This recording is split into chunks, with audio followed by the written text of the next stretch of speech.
يا أيها الذين آمنوا من يرتد منكم عن دينه فسوف يأتي الله بقوم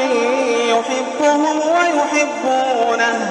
أذلة على المؤمنين أعزة على الكافرين يجاهدون في